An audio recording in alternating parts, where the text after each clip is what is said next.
At the beginning of 2020, we were informed of a big bit of boxing news, which is that Manny Pacquiao is now a world champion in 4 different decades. The 90s, the noughties, the teenies, and now the new 20s. It's an amazing statistic to go on top of the endless accolades of the Filipino legend. For me, the most amazing thing about Pacquiao, or the thing that defies logic, is for a guy who's pretty small in stature, and his fighting style, and all the wars he's been in, all that mileage, and yet he is still competitive at the world level. I don't know what he's made of, but that is some tough stuff. Generally, when you're smaller in boxing, you don't last as long.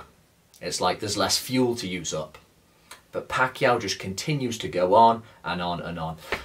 There was that video a bit ago by Max Kellerman about Manny Pacquiao possibly being the GOAT. Now, I disagreed with that. I don't think you can say Pacquiao is #1 because I think the resumes of the ones who are at the top, I think the traffic gets too heavy when you get to the top of the pyramid.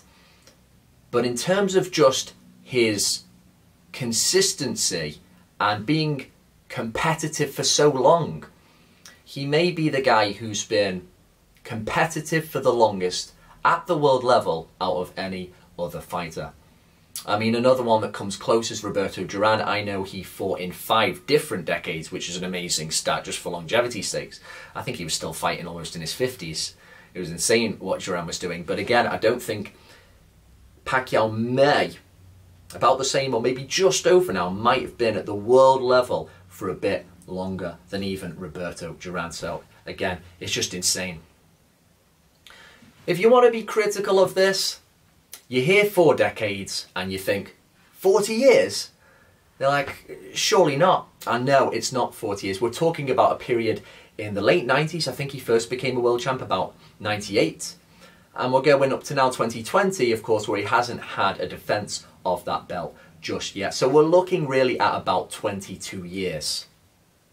Not 40 years, you know, if we're going to get technical about it. But still, an amazing achievement for somebody so small who's just... I've been watching Manny Pacquiao since there was that Boxing Monthly issue where it just said thrashed when he took out Barrera in 2003.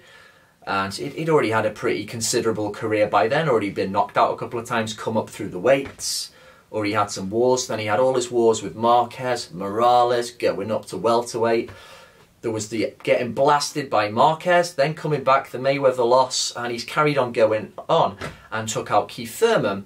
And now we're at a point where we're just expecting, ideally, another big fight for Manny Pacquiao, because where else does he have to go? We don't want any little fights now or pointless defences. This guy surely hasn't got long left at 41 years of age, so I want to see another big fight. And if he manages to beat another big name in 2020... what can you say? Unbelievable.